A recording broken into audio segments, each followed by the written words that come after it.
So a few of the things that we've done on the planter, we're 100% no-till on all the corn and soybeans. So we've done a lot of different modifications to planters over the years. And I feel the setup we're running right now is probably the best setup we've ever had. I don't think there's a lot of things that I would change, but the first thing we've got up in the very front, we run the Yetter shark tooth row cleaners, and we have those set up with the air cylinders on there, so we can change the height or depth on them as to how much we're clearing with those. And that's a really big plus, having the air cylinders on there to be able to adjust that. Next thing back that we've done is we've gone to the narrow spoke gauge wheel. We put those on by advice of one of my good friends that had put those on his planter, and he's 100% no-till. We feel in the residue that we get a lot better ride with the narrower gauge wheel. You're not rolling across quite so much residue in the field, and they really fit nicely in that cleared off strip that you're doing with the row cleaners. So we really like those. They work great in the no-till. I'm not 100% convinced if I was conventional till that I would go to the narrow gauge wheels, but with the no-till, I highly recommend the narrow gauge wheels. I think that's a really good thing, and you get a lot better ride with the planter unit. And then the next setup back is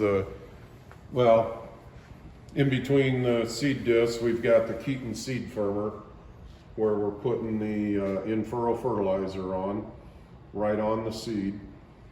And then following that, behind the gauge wheels, we're running the 2x2x2 Yetter system there to put the additional 32 on and more micronutrients there. And then we run the twister closing wheels, and then we follow that with a drag chain just to smooth out any little divots or anything in, just to seal it up better and conserve a little more moisture right there where we've tilled things up a little bit right in that row. And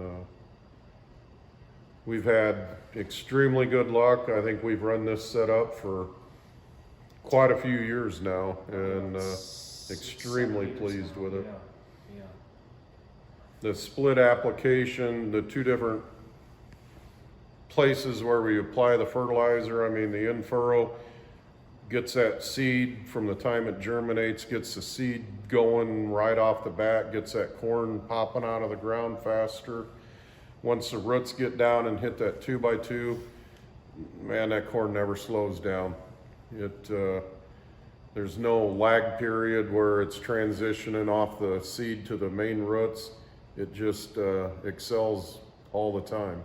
So one of the things that surprised me over time and different soil types and things is like how simple the chain is, but how often just dragging a little bit of dust right back over that planting trench and and it does actually help kind of seal that back over, where it'll dry out a little bit but not too much. For something that's pretty simple, it works really well, and we've seen that a lot of conditions be a really important, especially in the springtime when we can be hot and windy and that soil's pretty exposed out there. It can dry out fast, and that's a really nice touch to kind of close things off as you've gone through and planted.